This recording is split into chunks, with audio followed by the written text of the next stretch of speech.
आज जो हम पढ़ने जा रहे हैं सबसे इम्पोर्टेंट टॉपिक है मैथमेटिक्स के हवाले से। और ये सेमी फार्मूला आपको जिसमें भी यूज़ करते हैं जिसे हम कहते हैं बायनोमियल थ्योरम या बायनोमियल एक्सपेंशन। कि ये जो हम क्यों यूज़ करते हैं, उनके फायदे कौन से हैं,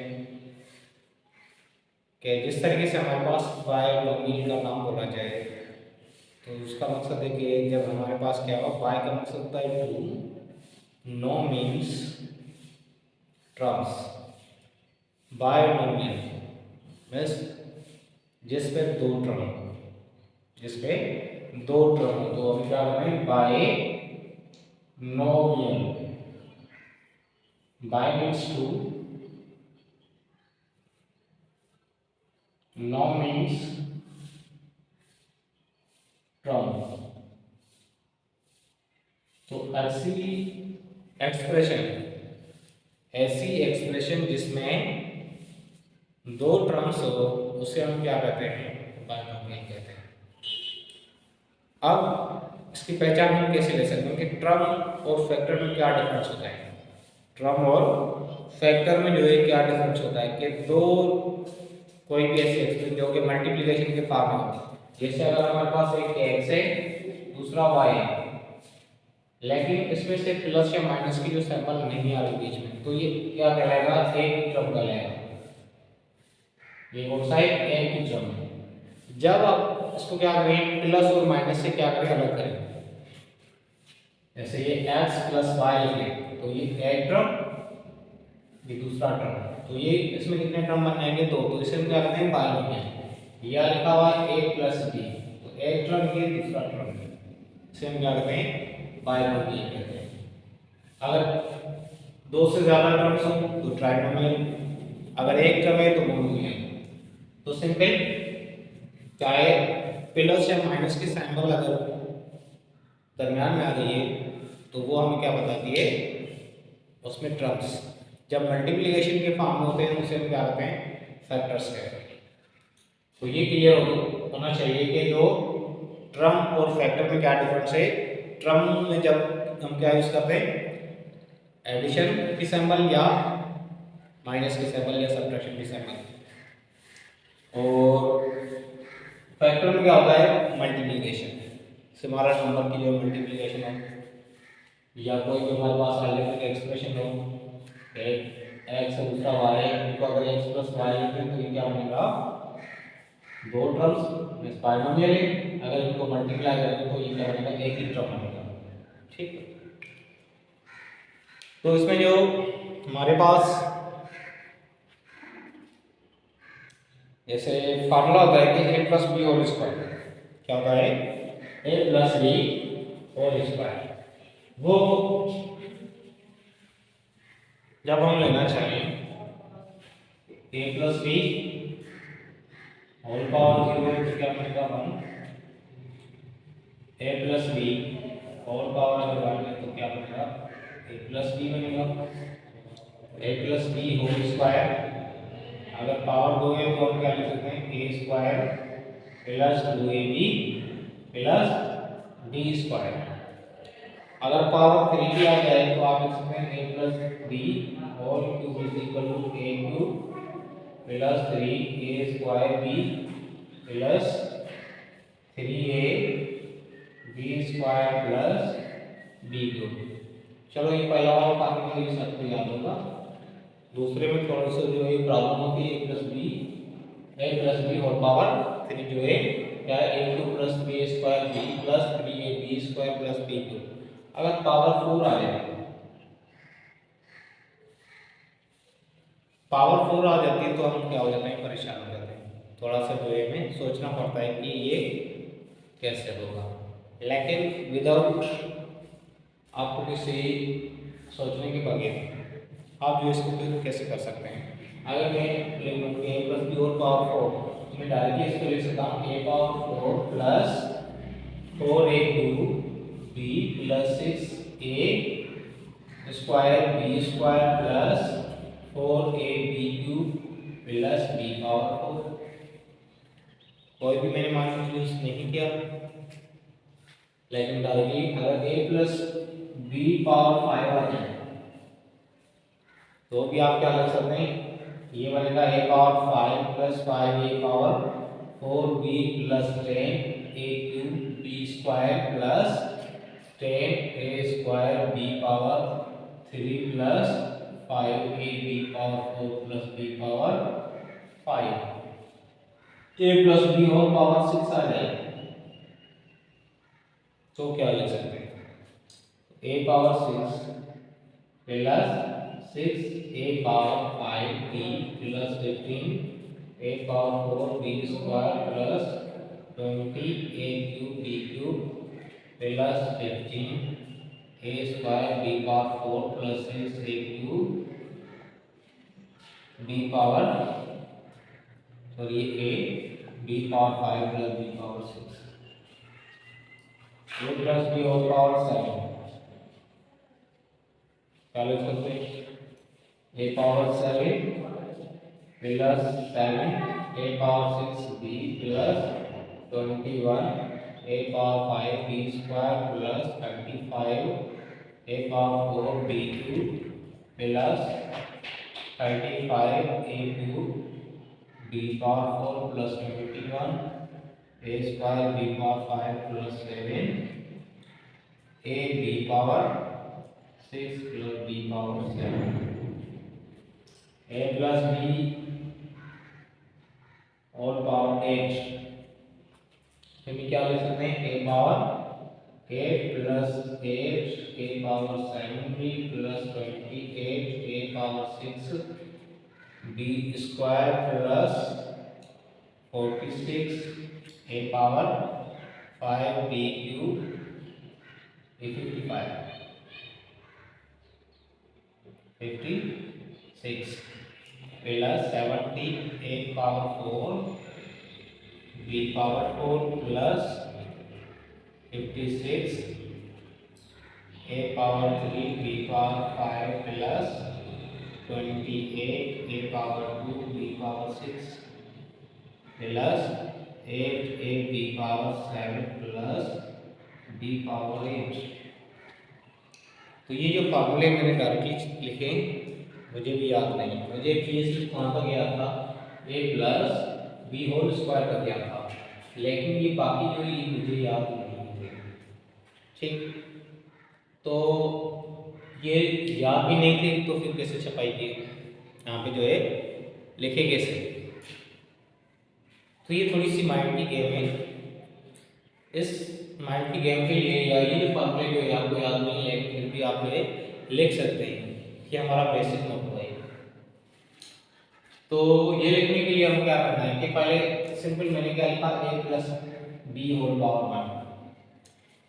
अगर इनके साथ कोई भी मल्टीप्लाई नहीं है a और b के साथ, तो फर्स्ट वाला और लास्ट वाला जो है वो क्या बनेगा, a और b बनेगा, जो उसकी पावर है वही सेम। ठीक, जैसे यहाँ पे पावर 2 है तो फर्स्ट वाला क्या होता है ये a और सेकंड वाला क्या है b, तो फर्स्ट वाला टर्म और लास्ट वाला टर्म क्या बना वही सेम, जो इसकी पावर है वही हमने क्या लिया लिख लिया। उसके बाद देखना है कि ये कहाँ से है। ठीक, अब क्या करेंगे, यहाँ पे b है b नहीं है, नेक्स्ट बनाने के लिए इसके ये जो बनाने के लिए क्या करना है, ऊपर वाले इसके कोएफिशिएंट देखें, इसका 1 है इसका 1, इन दोनों को कोएफिशिएंट को ऐड करना है, 1 और 1 2। मिसिंग कौन सा, इसमें b नहीं है, तो आप a की पावर को एक कम करना है, b की पावर बढ़ानी है, तो हम यहाँ पे लिख सकते हैं b 0 है, क्या है b पावर क्या है 0, तो एक b की पावर बढ़ानी है a की कम करनी है, तो a की पहले यहाँ पावर नहीं है 2 तो एक कम किया तो 1 बना, b की जो है पहले यहाँ पे 0 है तो यहाँ पे क्या हो गया b पावर 1, लास्ट में क्या बचा ये, वैसे a की पावर 2 कम हो तो a पावर 0 b पावर 2 हो जाएगा। तो सिंपली क्या करना है, कोएफिशिएंट जो हमें बनाना है वो ऊपर वाली एक्सप्रेशन उसको देकर और a की पावर को कम करना है, b की पावर को बढ़ाना है। ठीक, यहाँ पे आ गया 3, तो फर्स्ट वाला कोएफिशिएंट और लास्ट वाला क्या बनेगा 1 और इसकी जो पावर क्या बनेगा 3 और इसकी पावर क्या है 3। अब यहाँ से नेक्स्ट वाला बनाना है, तो कोएफिशिएंट ऊपर से देखना 3 दोनों का, यहाँ पे क्या है 1 और 2 3 भी आया 3।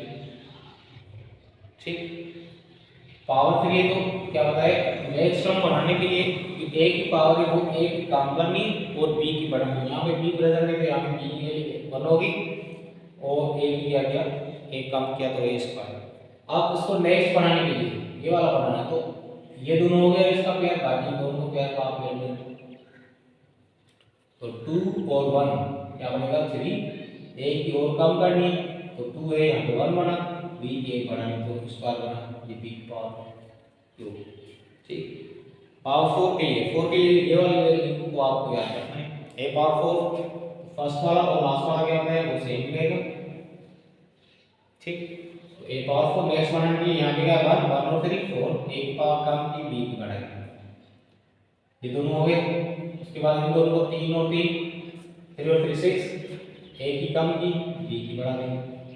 इन दोनों को 3 और 1 4 4, a की कम की यहाँ पे 2 है तो 1 b की बढ़ाई, लास्ट में b पावर 4 बनेगा। नेक्स्ट है इसके लिए a पावर 5, ये वाला कोएफिशिएंट बनाने के लिए इन दोनों को ऐड करें 5 बना। इस कोएफिशिएंट को बनाने के लिए 4 और 6 10, इन कोएफिशिएंट को बनाने के लिए 4 और 6 10, इनको बनाने के लिए 5, लास्ट में करना b पावर 5। ताकि एक पावर क्या करना है एक कम करना है और b की पावर जो है बढ़ानी है। तो ये जो हम तब तक कर सकते हैं जब हमारे पास क्या हो ये पिछली जो एक्सप्रेशन है वो हमें गिवन या वो वाला फार्मूला गिवन हो। अब इसमें ये और भी इसमें पूछ सकते हैं कि जब हमारे पास जो पावर है उस एक्सप्रेशन में टोटल जो कितने टर्म्स प्रेजेंट हो सकते हैं, उसमें जो है कितने टर्म्स जो है प्रेजेंट हो सकते हैं। तो number of branch a plus b whole power है, नंबर ऑफ टर्म्स क्या है कैसे हम मालूम करेंगे कि जो उनकी पावर है पावर लेकिन कौन सी होनी चाहिए नेचुरल नंबर वाली। ठीक है, प्लस क्या करने वाला पावर n प्लस 1। ठीक, 0 है तो क्या ये 0 प्लस 1 0 बना, पावर क्या है 0 एक ही टर्म बना। पावर कितनी 1 तो कितने टर्म बने एक टर्म की 2 टर्म। पावर 2 है तो कितने टर्म बने 1 2 3 टर्म्स बने। पावर 3 है तो कितने टर्म बनेंगे 3 प्लस 1 4, तो कितने टर्म्स बने 4 1 2 3 4। पावर अगर 4 है तो 5 टर्म्स 1 2 3 4 5। पावर अगर 5 है तो 6 टर्म 1 2 3 4 5 6। तो इसके लिए हमारे पास एक होता है थ्योरम जिसे हम क्या कहते हैं बायनोमियल थ्योरम। जब हमारे पास पावर क्या हो n, पावर क्या हो n हो तो उसके हम क्या यूज करते हैं बायनोमियल थ्योरम यूज करते हैं। तो बायनोमियल थ्योरम के लिए हमारे पास होता है a प्लस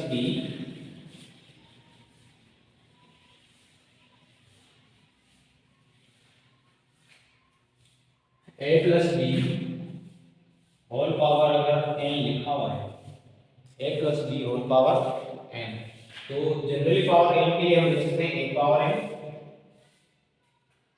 प्लस m, नीचे आएगा a की पावर एक कम करनी है b की वैल्यू बढ़ानी प्लस इससे नीचे आप वन कैलकुलेट दे सकते हैं प्लस n जो पावर नीचे करनी है n minus 1 a power n minus 2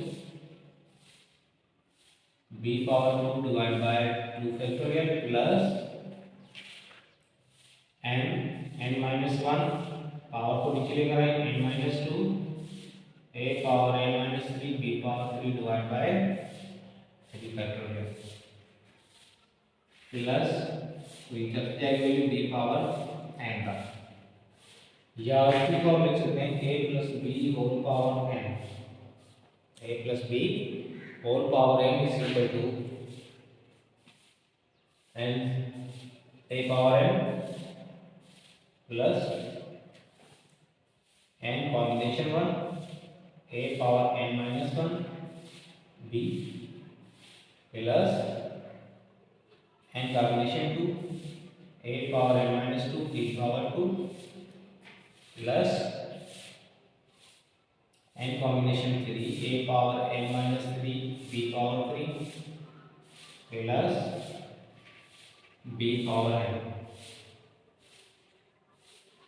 first इसके लिए हम लिख सकते हैं कि n 0 भी लिख सकते हैं, n कॉम्बिनेशन 0, यहाँ पे लिख सकते हैं n कॉम्बिनेशन n लिख सकते हैं।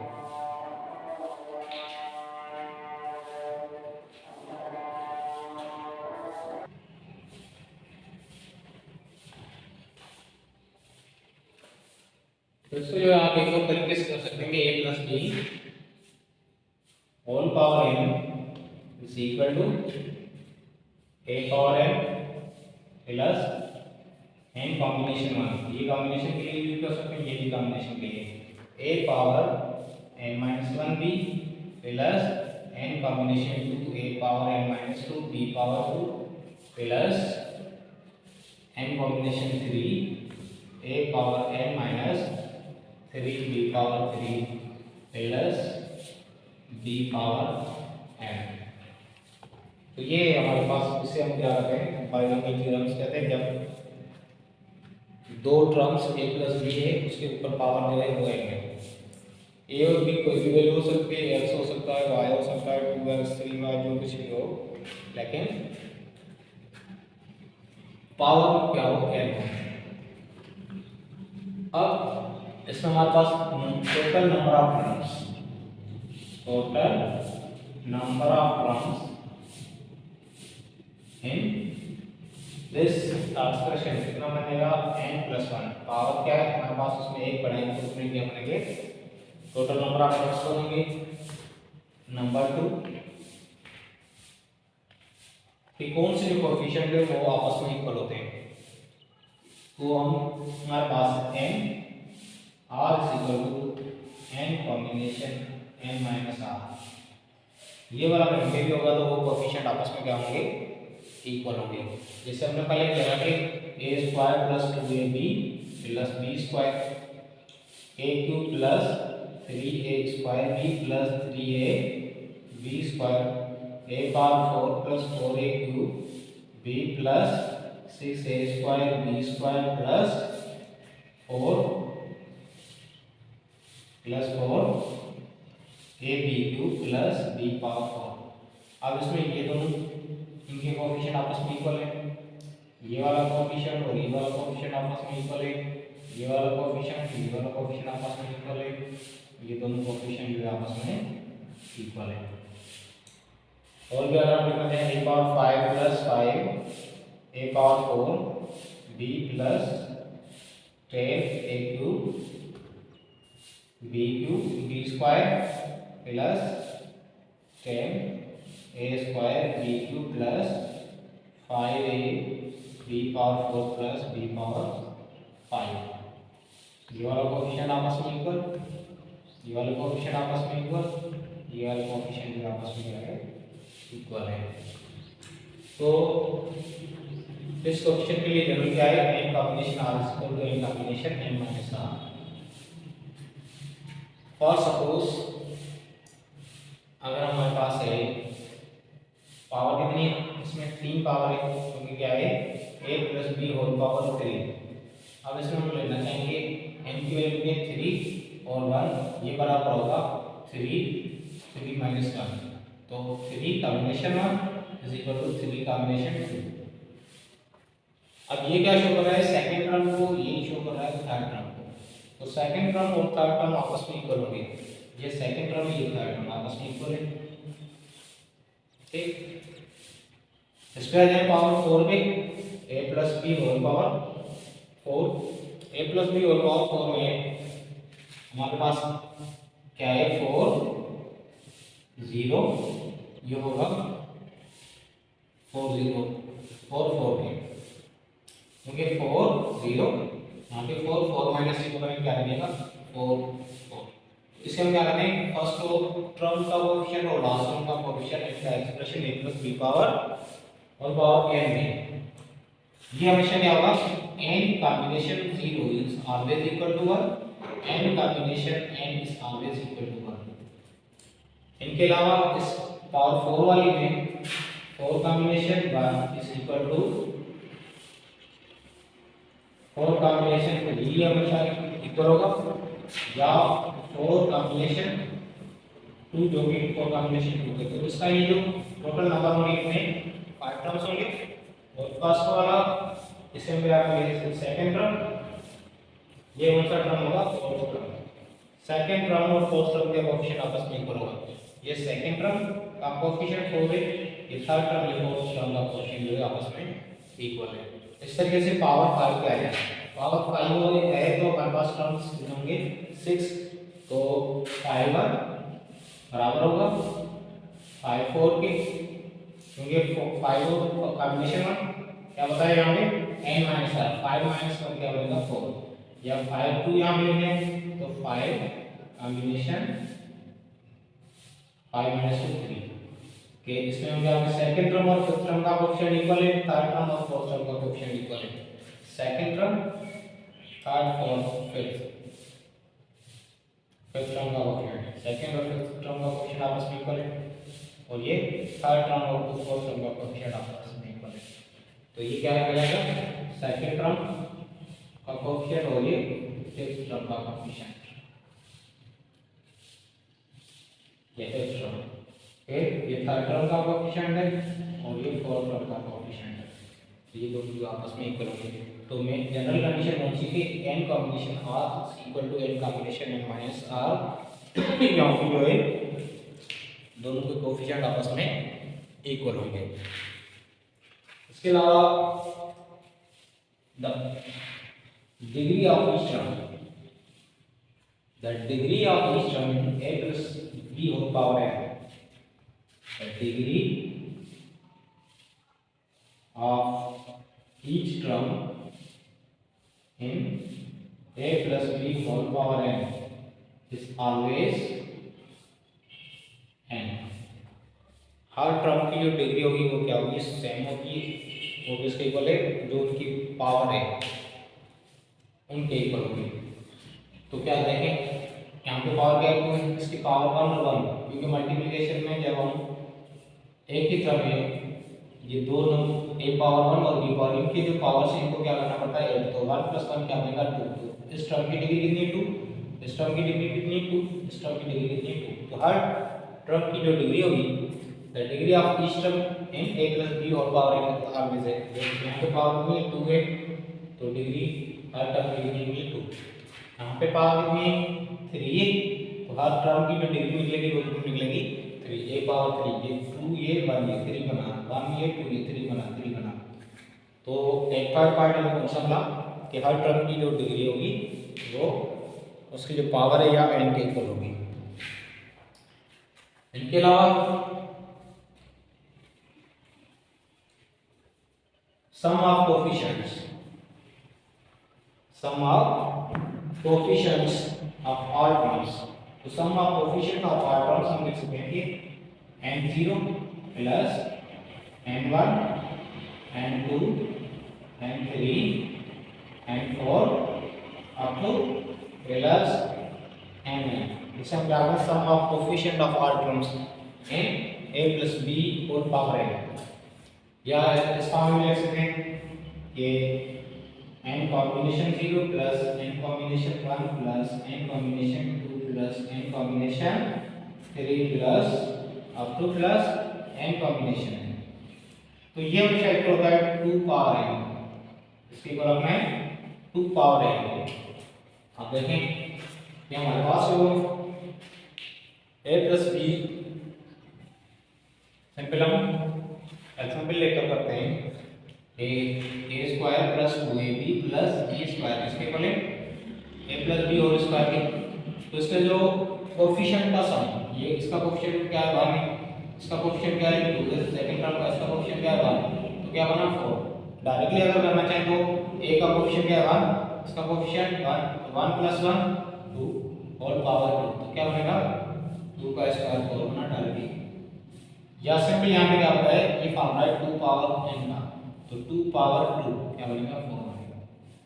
इस तरीके से अगर a plus b whole power 3 है तो क्या है a plus 3a square b plus 3ab square plus b।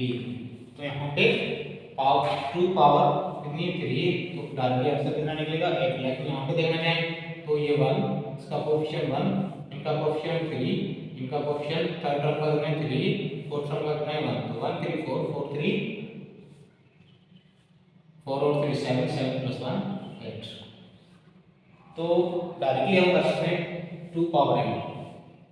तो ये फोर्थ वाला पॉइंट है जिसमें हम क्या मालूम कर सकते हैं, कोफिशिएंट्स को मालूम, कोफिशिएंट का जो सम है वो मालूम कर सकते हैं। उसके लिए जनरल फार्मूला क्या है, 2 पावर n। इसके अलावा फिफ्थ नंबर पॉइंट है कि जिसमें coefficient of coefficient sum of coefficients of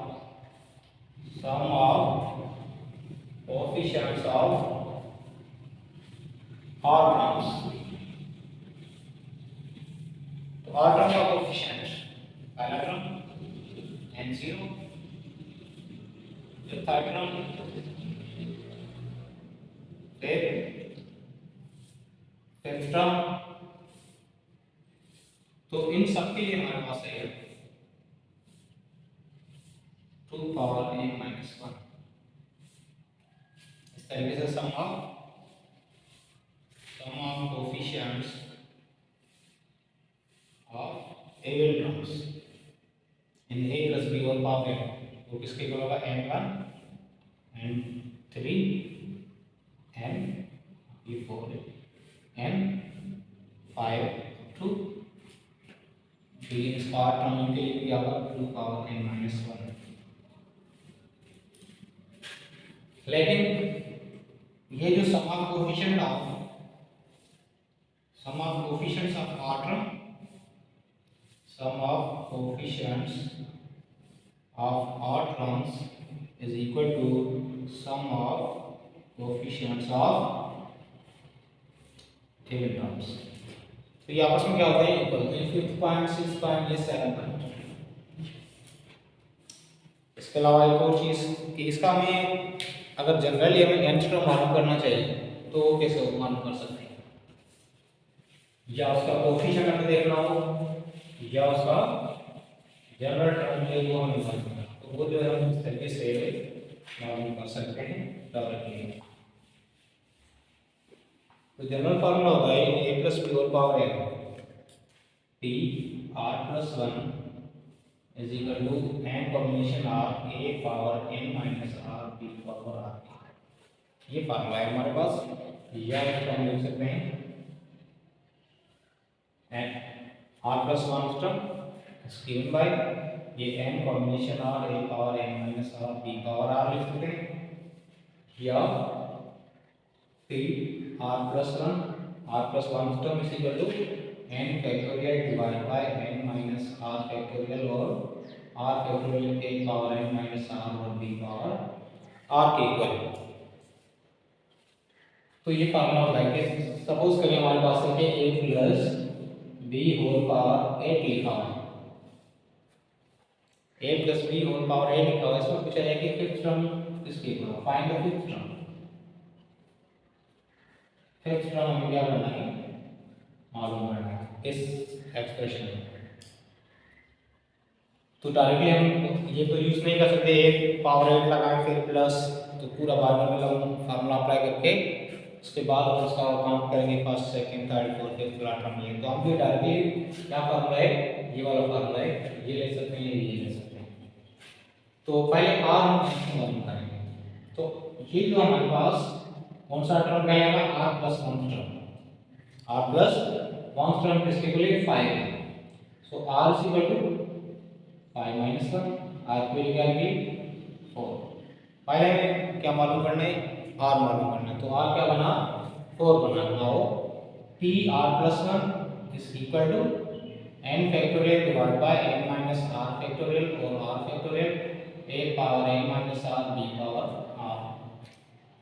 n की वैल्यू क्या है, n is equal to 8 factorial divide by n minus r, 8 minus 4 क्या बना 8 minus 4 फैक्टोरियल, r की वैल्यू क्या है 4 factorial, a power 8 minus 4 b power 4।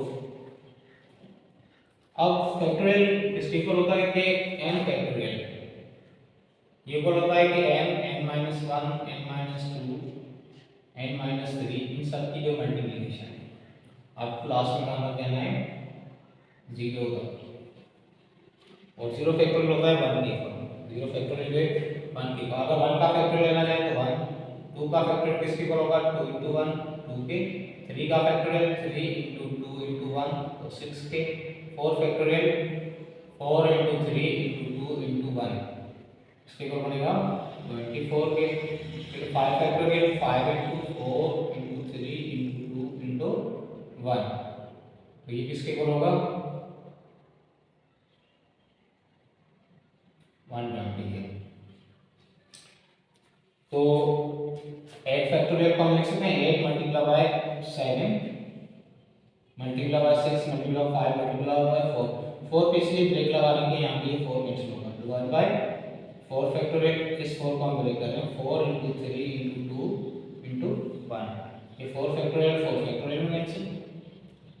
4 का टेबल 8 को 2 टाइम, ये 2 का टेबल 2 को 1 टाइम, 3 का टेबल इनको 2 टाइम, फिर a पावर 4 b पावर 4 के ऊपर तो ये 10 क्या बनेगा 70 a पावर 4 b पावर 4। तो कोई भी हमारे पास ऐसे एक्सप्रेशन हो बाइनोमियल जिसमें पावर n हो उसका हम बीच वाला कोई भी टर्म मालूम कर सकते हैं। हमारे पास क्या है जनरल फार्मूला है tr+1 is equal to N combination of a power और b पावर r के। और कोई यहाँ पे अगर कोफिशिएंट्स गिवन हो, अगर हमारे पास ये गिवन होंगे 2a प्लस b लिखा हुआ है whole power 3 sum of coefficients इसका बनाना है तो सिंपली इसका कोफिशिएंट क्या है 2a, इसका कोफिशिएंट क्या है 1, 2 + 1 होल पावर 3 क्या बनेगा 3 पावर 3 27। आप मालूम कर सकते हैं ये कैसे, इसका फार्मूला क्या है 1 2 तो a से cube plus 3a square, a square के लिए 4 a स्क्वायर बनेगा और 3 12 a square b plus 3ab square 3ab square plus b square क्या है 8 + 12 + 6 + 1 27 लोग इन टाइप कर सकते हैं। अगर यहाँ पे बीच में माइनस की साइन डालेंगे प्लस की जगह पे अगर माइनस आ जाए तो हमें क्या करना है, अगर इसे आ जाए माइनस b होल पावर है इसमें सम ऑफ कोफिशिएंट क्या बनेगा सम ऑफ कोफिशिएंट्स तो इसमें सिंपली क्या बनेगा सम ऑफ ऑल कोफिशिएंट्स क्या बनेगा 0 के इक्वल, क्योंकि इसका कोफिशिएंट क्या है 1 तो 1 माइनस इसका कोफिशिएंट क्या है ये माइनस है तो -1 होल पावर n तो 1 - 1 क्या बना 0 0 पावर n किसके इक्वल 0 के इक्वल। ये भी इंपॉर्टेंट पॉइंट है इसके हिसाब से।